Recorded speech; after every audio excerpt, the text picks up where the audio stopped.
माँ कात्यायनी, जो देवी दुर्गा का छठा स्वरूप है, उनकी पूजा नवरात्रि के छठे दिन की जाती है। वे एक वीर योद्धा देवी के रूप में पूजनीय हैं, जो शक्ति, साहस और बुराई पर विजय का प्रतीक हैं।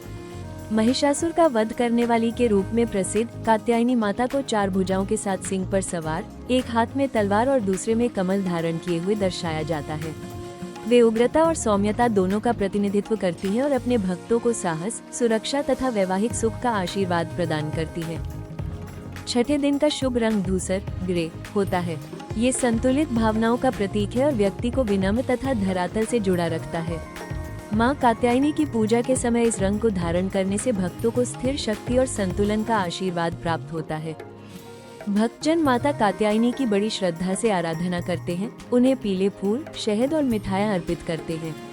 महिलाएं, विशेषकर युवा कन्याएं, उत्तम जीवन साथी की प्राप्ति हेतु विशेष व्रत पूजा रखती हैं।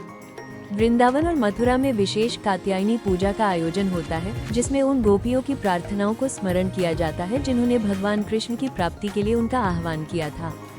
ओडिशा में दुर्गा जननी पूजा का विशेष महत्व है, जिसमें केसरिया लाल रंग की मूर्तियों की प्रतिष्ठा और सामुदायिक स्थलों में सामूहिक भेंटियां शामिल होती हैं। कुछ क्षेत्रों में कन्याएं और महिलाएं लाल वस्त्र धारण कर समूह में अलती दीप घुमाने करती हैं।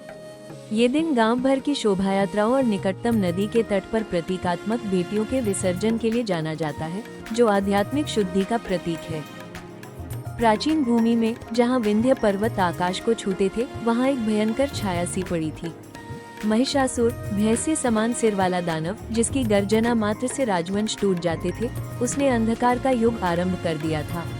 वह दंभी था और उसे ऐसा वरदान प्राप्त था कि कोई भी पुरुष उसकी शक्ति को भेद न सके।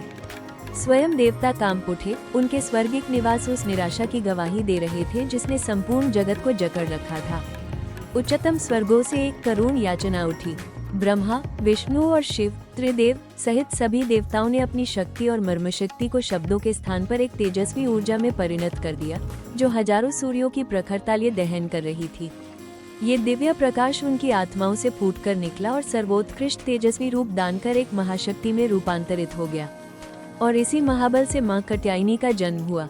उन्होंने दिव्य योद्धा की अछूत गरिमा धारण की। लाल और सोने के अलंकरण से सुसज्जित उनकी दृष्टि में आकाशीय अग्नि की चमक थी। प्रत्येक देव ने उन्हें अपना परमायनास्त्र प्रदान किया। शिव का त्रिशूल, विष्णु का चक्र, इंद्र का वज्र, वायु का धनुष आदि, और उनकी 10 भुजाएं विध्वंसक शस्त्रों से प्रभासित हो उठी। एक महिमामयी सिंह, अविनाशी शक्ति का प्रतीक, उनका वाहन बना और उसके गर्जन ने भी उनकी अभेद्य उपस्थिति का संदेह नहीं रहने दिया। कहा जाता है कि मुनि कात्यायन ने वर्षों कठोर तपस्या की थी ताकि मां उनकी वंश में कृपा करे। उनकी उस उन्नत भक्ति की पूर्ति के लिए देवी ने स्वयं को उनकी पुत्री के रूप में प्रकट किया और प्रतिष्ठित नाम कात्यायनी धारण किया। तूफान सी प्रचंडता और दिव्य नृत्यांगिनी की ललिता के साथ मां कात्यायनी विंध्य पर्वतों पर अवतरण कर गई, जहां महिषासुर राजसी दरबार सजाए हुए था। वातावरण प्रत्याशा से परिपूर्ण था जब देवी ने दानव का सामना किया। महिषासुर ने तिरस्कार भरी हंसी उड़ाई। अपनी विकृत आकृति, भैंसे से सिंह, सिंह से हाथी परिवर्तित कर देवी के क्रोध से बचने का प्रयत्न किया। पर कात्यायनी अटल थी। उनका तलवार प्रहार आकाश में बिजली की चमक बनकर चमका। उनका त्रिशूल हर रूपांतरित माया को भेदकर दानव के सर्वस्व को पकड़ने में सफल हुआ।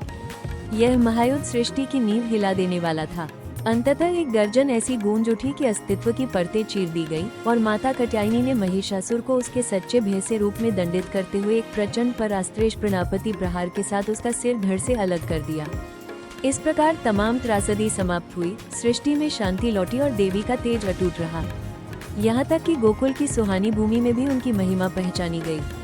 कृष्ण की दिव्य मुरलीनाद से मोहित गोपियाँ एक पवित्र व्रत में लीन हो गयीं।